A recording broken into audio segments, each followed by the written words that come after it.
Hello student, आप सभी का फिर से एक बार इस चैनल में स्वागत है। और हम देख रहे हैं 12th कॉमर्स के ओसीएम सब्जेक्ट का chapter number first, principal of management.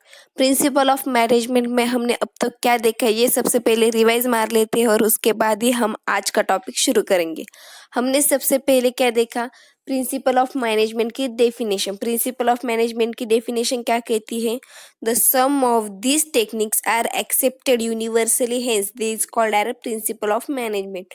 जो टेक्निक्स ऑल ओवरऑल यूनिवर्सल में एप्लीकेबल होती है उसे ही क्या कहा जाता है? प्रिंसिपल। और उसे प्रिंसिपल को मैनेजमेंट में इंक्लूड किया गया है।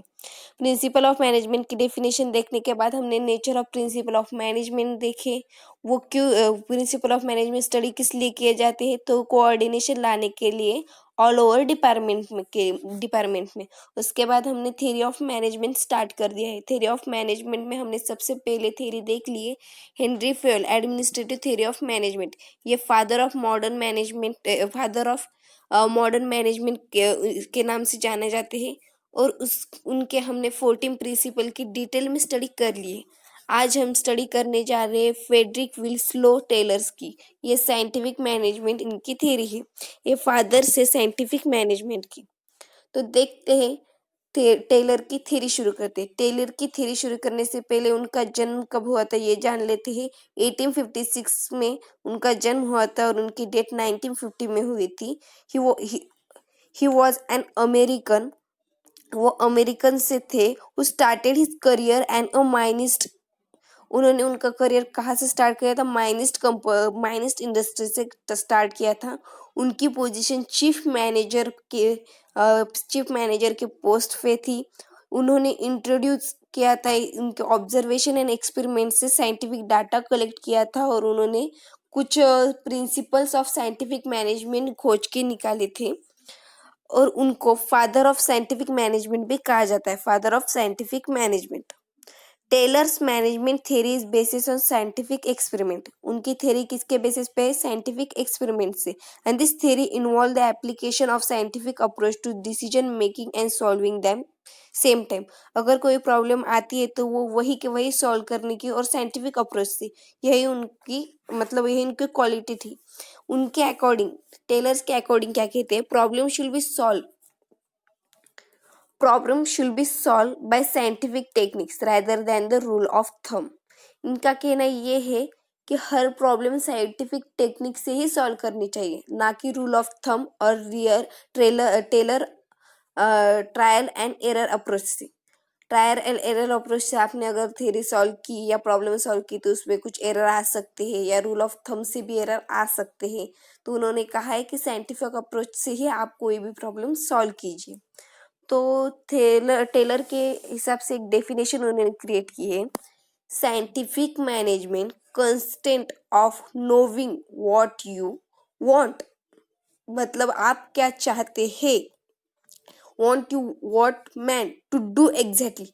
आप क्या करना चाहते हैं, क्या करना चाहते हैं, कैसे करना चाहते हैं, एग्जैक्टली आपको पता होना चाहिए।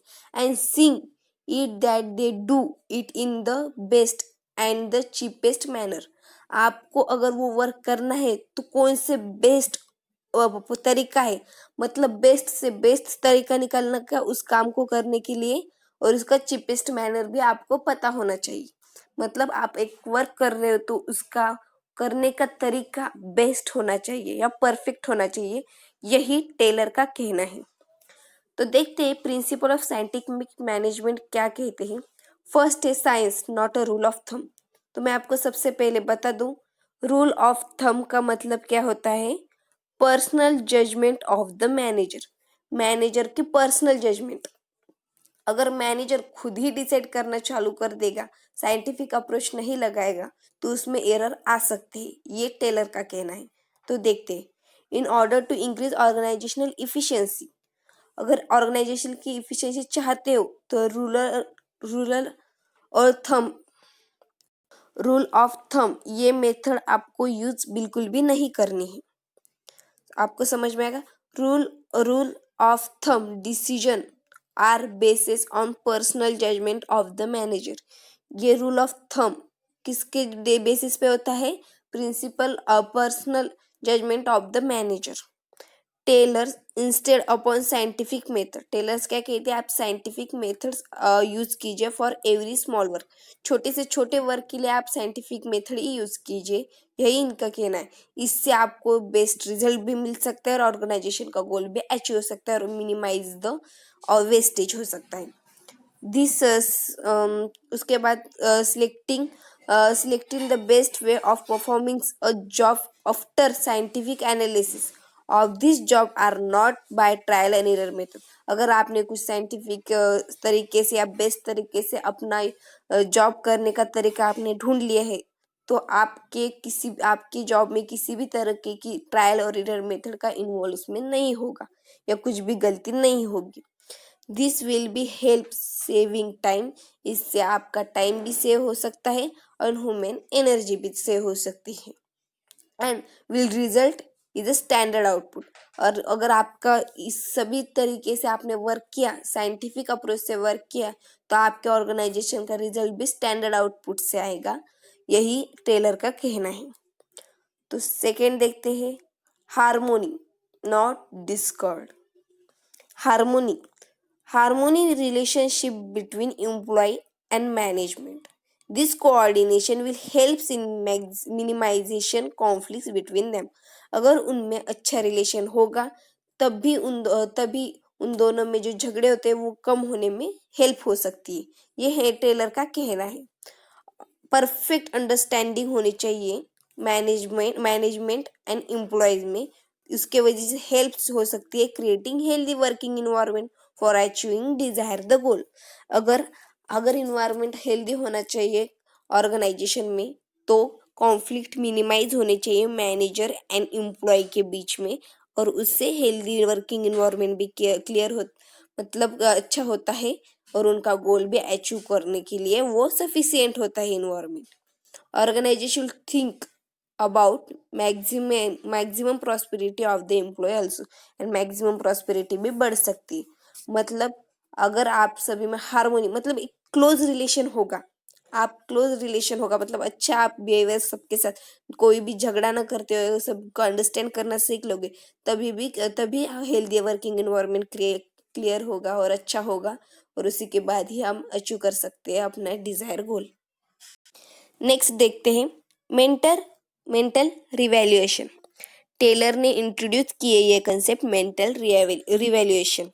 This principle focus on changing in attitude of the employee and management towards each other. ये किस पे फोकस करता है, एम्प्लॉय का मैनेजमेंट की तरफ कैसा उनका बिहेवियर से और मैनेजमेंट का एम्प्लॉय की तरफ कैसा बिहेवियर से, ये इन पे फोकस करता है mental revaluation. Both should be realise their equal importance in the organisation. पर एक्चुअली उन दोनों का भी इक्वल ही इंपॉर्टेंस होता है ऑर्गेनाइजेशन के नजरिए से। They should give full cooperation for achieving गोल।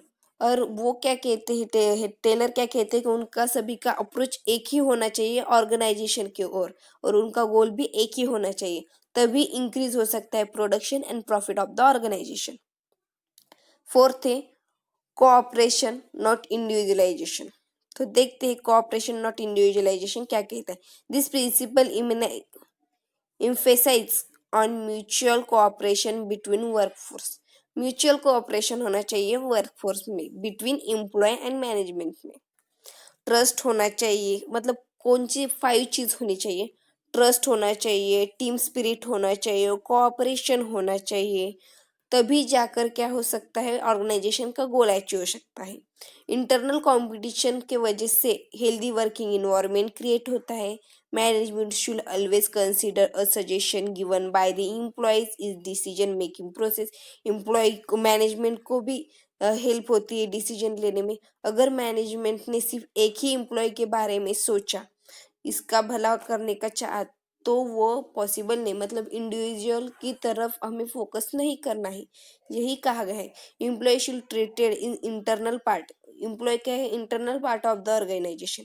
पर कुछ कभी कभी क्या होता है, सैलरी ना बढ़ाने की वजह से एम्प्लॉय क्या करते थे, स्ट्राइक लगा देते। इसकी वजह से नुकसान किसका होता है, ओनली ऑन ऑर्गेनाइजेशन का ही होता है।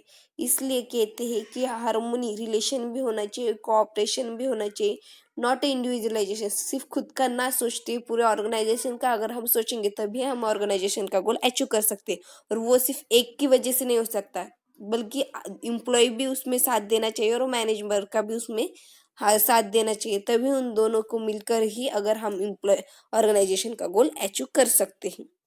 और ये दो पिलर्स है ऑर्गेनाइजेशन की, कौन, मैनेजर एंड एम्प्लॉय, ये दो इंपॉर्टेंट पिलर्स है ऑर्गेनाइजेशन की, आपको ये हमेशा ध्यान रखना है।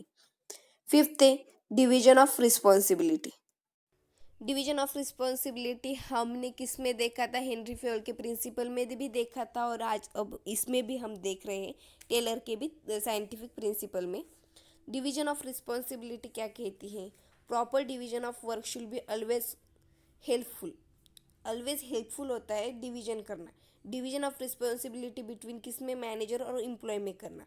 Major planning is done by the top, major plan कौन करता है, top level and middle level plan करता है। आपको हमेशा रखना है, याद रखना है, कौन प्लान करता है major plan, top level and middle level management करता है। Authority will should employee are concentrating on its executions. The reporting is done as per the instruction given by their supervisor. मतलब जो अगर इंस्ट्रक्शन देगी supervisor वही उनको follow करना चाहिए। Manager should always help, encourage and guide the employee. Manager को हमेशा गाइड करना चाहिए, इंस्पायर करना चाहिए एम्प्लॉय को। उसकी वजह से क्या हो सकता है, एम्प्लॉय भी मोटिवेट होकर अच्छा काम कर सकता है। And it is helps to best performance of the managers and always employee as well as employee. इसकी वजह से क्या हो सकता है, हेल्प हो सकती है best performance of manager and employee के बीच में। इसलिए ये कहते हैं कि डिवीजन ऑफ रिस्पॉन्सिबिलिटी ये बहुत ही इम्पोर्टेंट पार्ट है। ये डिवीजन करने से कोऑपरेशन आता है, सभी में डिवाइडेशन करने से स्पेशलाइजेशन भी बढ़ता है। इसलिए कहते हैं डिवीजन ऑफ रिस्पॉन्सिबिलिटी इम्पोर्टेंस भी पार्ट है ऑर्गेनाइजेशन के लिए। 6 नंबर का है development of employer and employees for great efficiency and minimise prosperity, maximum prosperity, sorry minimise ही आ गया, maximum prosperity. Best performance of any organisation always depends on the skill and capability. Best performance of the organisation किस पे basis होता है, skill and capability पे basis होता है। एम्प्लॉय की गेट कैपेसिटी होनी चाहिए, स्किल होनी चाहिए, तभी जाकर ऑर्गेनाइजेशन का गोल हम अचीव कर सकते हैं। दोस्त प्रोवाइडिंग, अगर एम्प्लॉय को हमने ट्रेनिंग प्रोवाइड की, अपडेट इंफॉर्मेशन, अपडेट टेक्नोलॉजी की ट्रेनिंग दी, एम्प्लॉयमेंट डेवलपमेंट प्रोग्राम रखा, एंड डेवलपमेंट प्रोग्राम रखने से एम्प्लॉय कैसे होगा, इंस्पायर होगा, इफिशियंसी उसकी बढ़ेगी, और इफिशियंसी बढ़ने से हमारा प्रोडक्शन भी बढ़ सकता है। इसका अल्टीमेटली इफेक्ट किस पे पड़ता है, profitability of the organisation. Each employee should be give proper opportunity to attain great efficiency and maximum prosperity। इसी के साथ हमारी ग्रेट एफिशिएंसी भी बढ़ सकती है, मैक्सिमम प्रॉस्पेरिटी भी बढ़ सकती है एम्प्लॉय की। अब तक हमने ये सब कुछ देख लिया है। टेक्निक्स ऑफ साइंटिफिक मैनेजमेंट ये रिड्यूस हुआ पार्ट है, तो अब ये चैप्टर यही खत्म होता है। अगले पार्ट में हम देखेंगे second chapter function of management. Thank you for watching this video. अगर वीडियो आप पसंद आया होगा तो प्लीज़ शेयर, सब्सक्राइब और लाइक करना मत भूलिए।